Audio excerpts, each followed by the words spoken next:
What's going on, Nerd Nation? My name is Mac Taylor, your friendly neighborhood Nerd King, here to talk to you. We're doing more strategic gaming here. We're going back to Survivor Season 3, Survivor Africa. Can't wait to talk about this. We're going in this is 4 phases, 16 new tribe members gonna be in Africa, which proves to be one of the toughest seasons on these players for survival wise, and hence why they never go back to Africa. So we start off with 2 tribes. We have on Samburu, we have Silas, Kim, Carl, Linda, Lindsay, Frank, Brandon, and Teresa T-Bird. Then on the Baran tribe, we have Kim Johnson, Kim Powers being on the Samburu tribe, Tom, known as Big Tom, Ethan, Lex, Kelly, Clarence, Diane, and Jesse. And immediately they do this big hike, and Baran's losing water bottles. This is a long hike to camp. Diane immediately, she wants to be in charge of the map. She wants to lead everybody.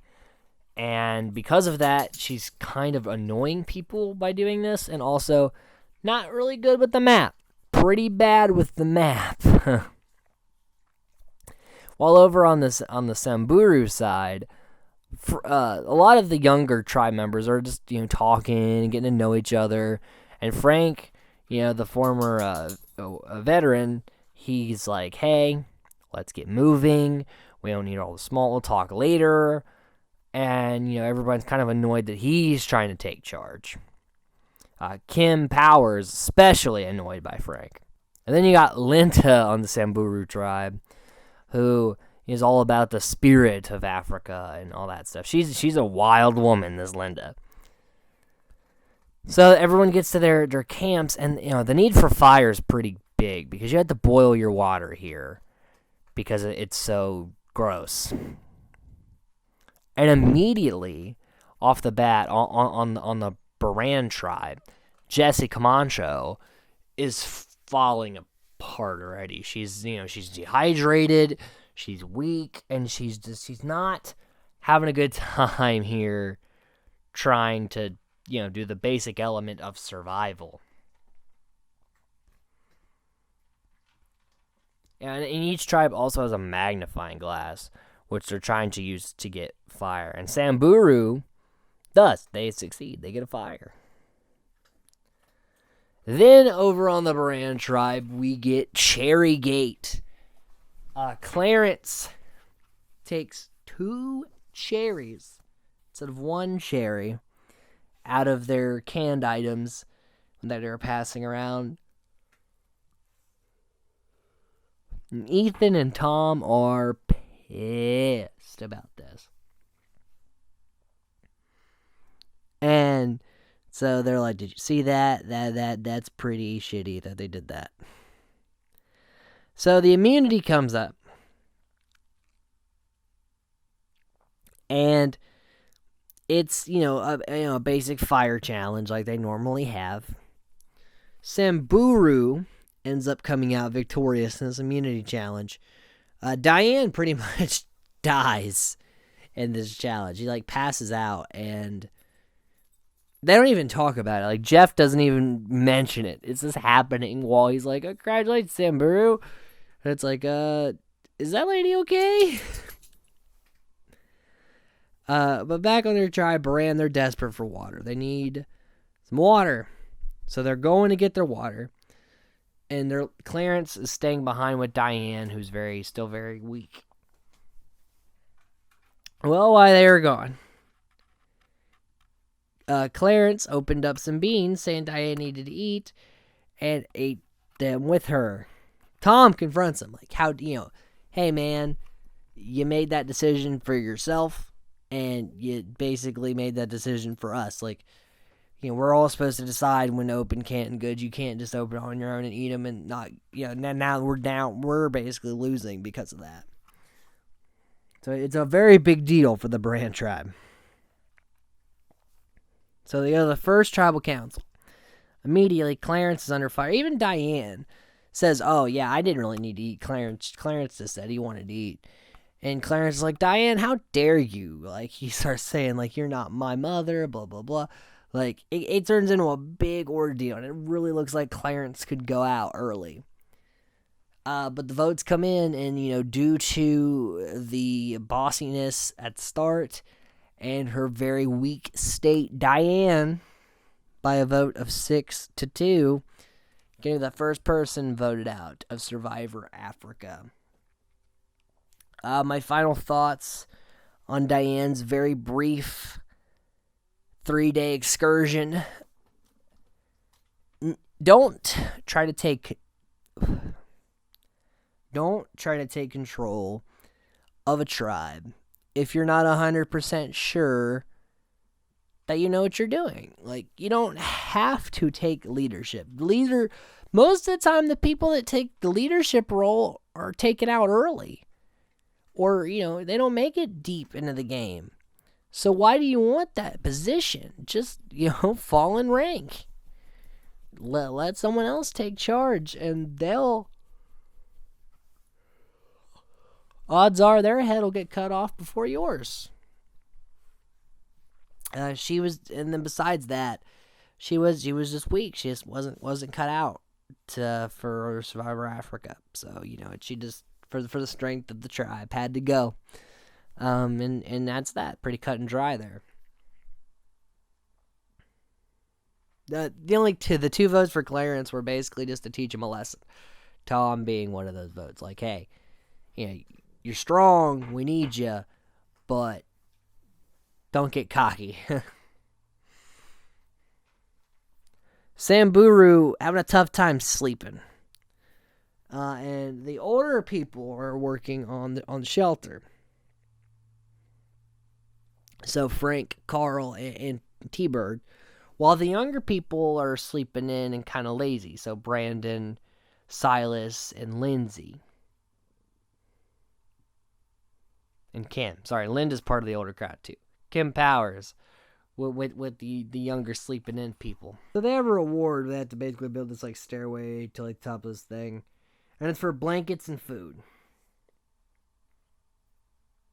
Samburu, they sit out Linda. And they end up winning rewards. So Samburu back-to-back. Bam, bam. Victories. Jessie feeling really rough. Miss Jessie Camacho, she looks really rough in a lot of these shots of her. She just can't. She's not. I don't think she's gonna be able to cut it. Being out in Africa, Africa's tough. Hard to live out there, and her body is not accepting her decision to live in Africa for 39 days. And meanwhile, Samburu drawing those tribal lines. Carl, Frank, T-Bird, and Linda, the older people, they want to work together. And then Brandon, Kim, Silas, and Lindsay want to work together, the younger kids. But the older four are trying to reel Silas in. Because if Silas goes with them, they'll pick off the other three, and they'll be strong because of it. Silas contemplates this, but overall he has no interest in working with people like Frank and Carl that he doesn't like personally.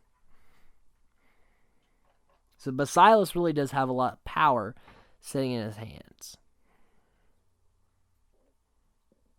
At Baran, there's kind of talk of like guys versus girls in a sense. But, the Baran boys decided they're going to stick together. So not the Baran boys minus Clarence. So it's Lex, Ethan, and Big Tom. They're vibing well together.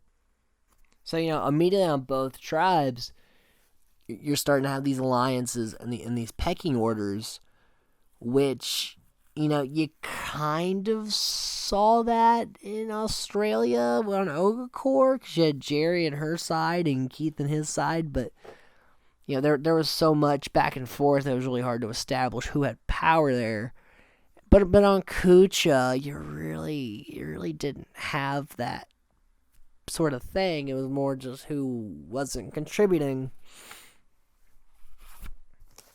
But here it is a really clear cut, like, you're with this and I'm with this. Lindsay overhears the whole Frank and Silas conversation. She's already like, Silas, you better not flip on us. Better not be a flipper. So they get the gross food challenge immunity that we're so used to here. And instead of eating things, they have to drink cow's blood. And everybody does it pretty easily. It's they're just shooting it back like a shot. And they do, since it's a tie, they got to pick someone from their tribe.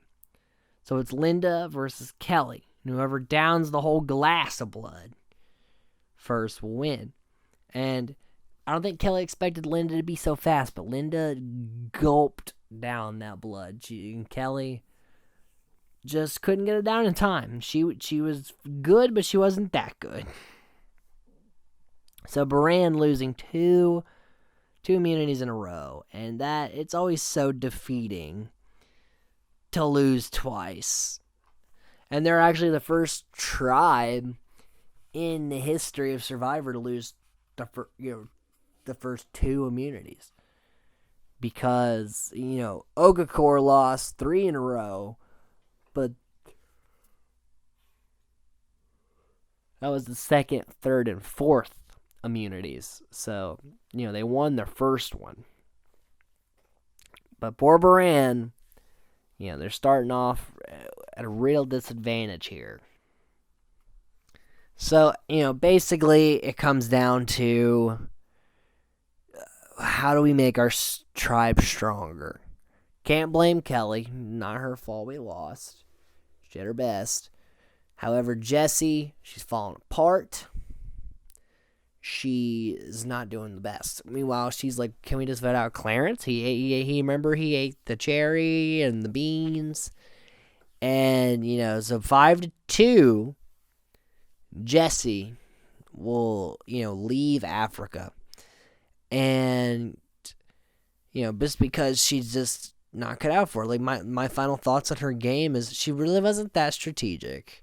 She did try to kind of make a move against Clarence, but she was in no state to make it the 39. I don't think she would have made it the 39 days. So she needed to go. It was just, nothing personal, just for the strength of the tribe. Big Tom still casting a vote at Clarence to, I guess, again, teach him a lesson that he already got the first. Tom was not happy about the bean thing. I didn't really agree with it exactly. Like, you don't need to cast warning votes at people. Just the initial situation was probably enough. That's really one of the only things of Tom's game that I dislike, was that Clarence stuff in the beginning there. And in the middle of the night, a lion is coming toward Bran. This is another reason they're not in Africa anymore, is because there are animals everywhere that want to eat these contestants, and it's very unsafe if you think about it.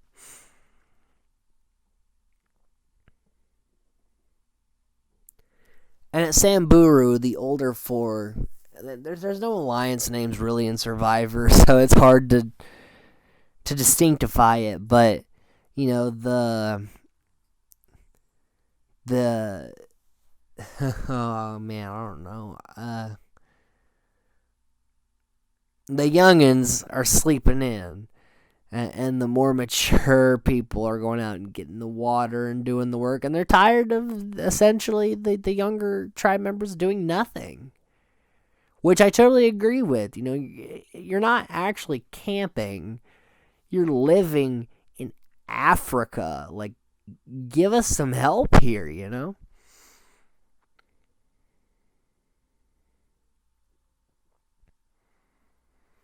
Brandon, since he's cooking while the rest are off getting water, he's giving the younger cats more food.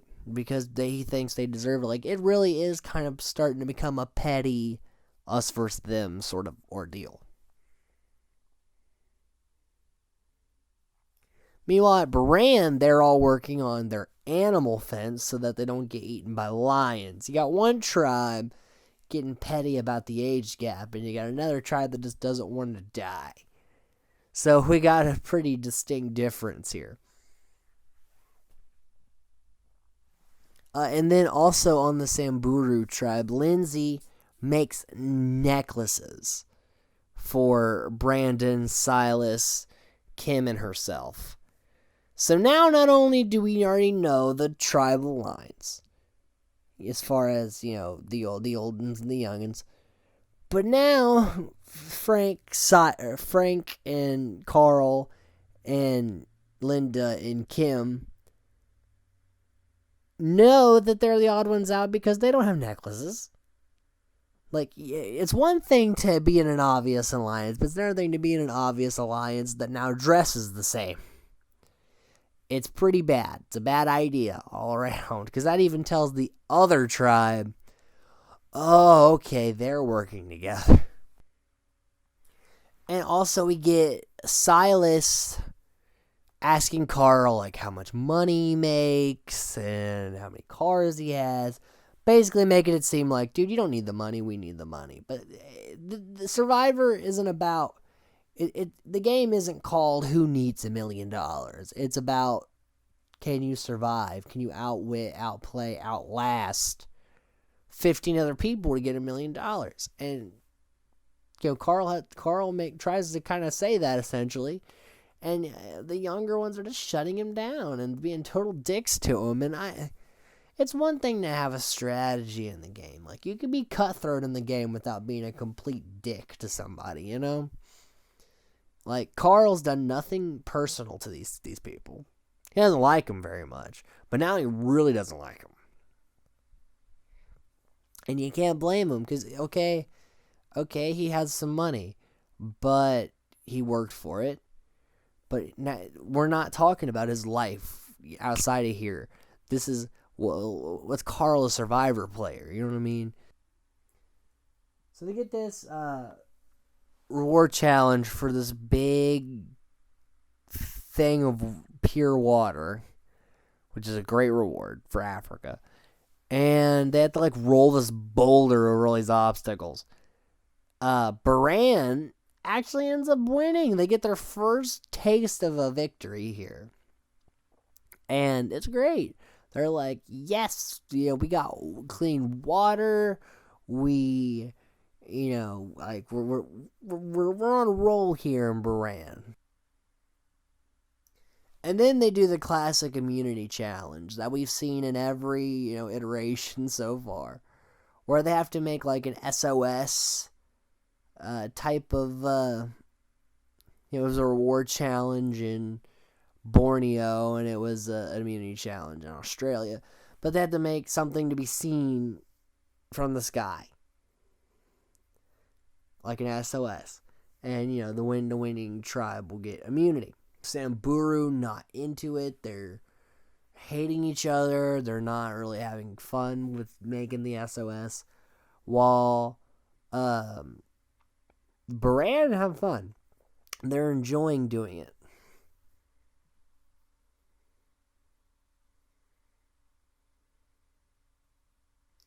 And because I think part of the work ethic translated to their SOS, because Baran ends up winning immunity, their first immunity of the season. They're super excited. They don't have to vote another person off. They can breathe for the first time in, I'm sure, a long time.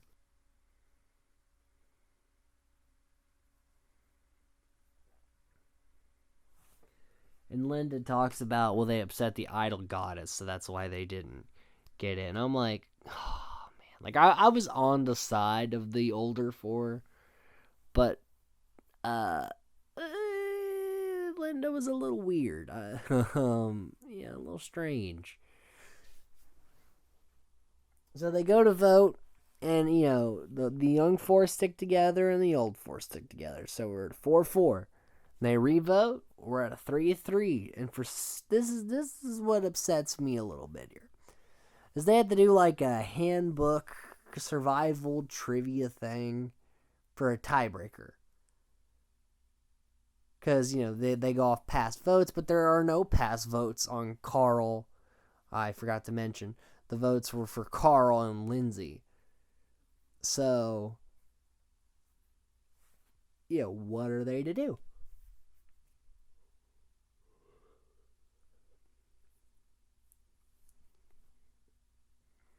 So they do this trivia challenge, which I would have rather a fire building challenge or something cool. And, just by the way the cookie crumbles, Carl loses and is, by default, voted off of the island of Africa. Final thoughts on Carl. I thought he was playing a good strategical game as far as, like, he solidified the older four. And it's just, had Lindsay went instead, Carl and Frank and T-Bird and them would have been running that side. And probably would have been able to do quite well. So, Carl, I think, was a good player. He was doing fine with surviving. I don't think he would have won, but I think he could have made it a lot farther than he did. It's just, the way the challenge went. Meanwhile, Lindsay, pretty mad that she got votes, but it's like, somebody had to get votes. Don't understand why you're upset about this. And, the younger people on Samburu, they're kind of cocky because now they have the numbers. They can just pick off the older people if they lose. And when they get to the merge, they can just try to integrate themselves. So really, it's look it up for everybody, but especially Silas, who's kind of become the makeshift leader here for Samburu. Linda not having any of it. Reward, which Samburu wins.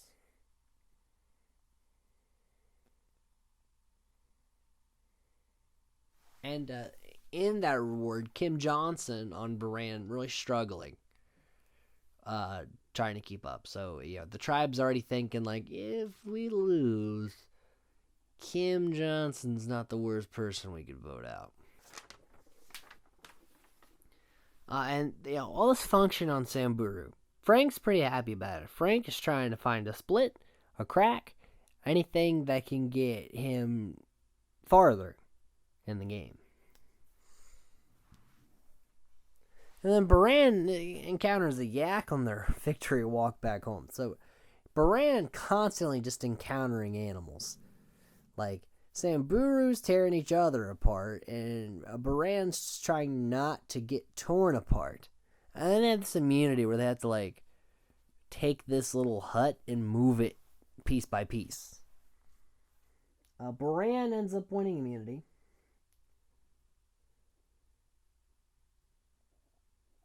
And it's Frank's birthday. He's carving this thing for his wife and daughter on his in his torch. And it is kind of sad to think, Frank could have gotten booted on his birthday.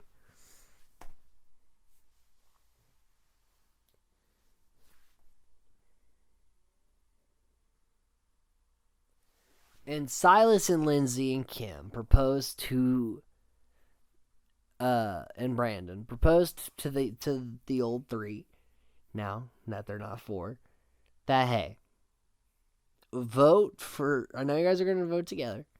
Vote for Lindsay, because she already has pass votes. That way at the merge, she's the only one with pass votes. We don't have pass votes. And T-Bird and Frank say okay. We'll do that as long as you tell us which one of us three is going to go tonight. And they're like, nope. Why would we tell you that? We have all the power. And so basically the votes come out, 4-3. Linda, the one going home. But the 3 votes came out for Silas, not for Lindsay. And they're mad about that. Like, how dare they just fight us with those votes? But I understand where they're coming from. Like, they offer, hey, we'll vote how you tell us, just tell us who's going home. And they won't give them that because they're so arrogant about their position that they've forgotten there's still a lot of game left to be played. So Linda, the fourth person voted out of Africa. Final thoughts on Linda's game. She was one strange cat. Alright, she was weird. But, yeah, definitely was okay with her going. I don't think she had much of a chance to do much of anything in the game.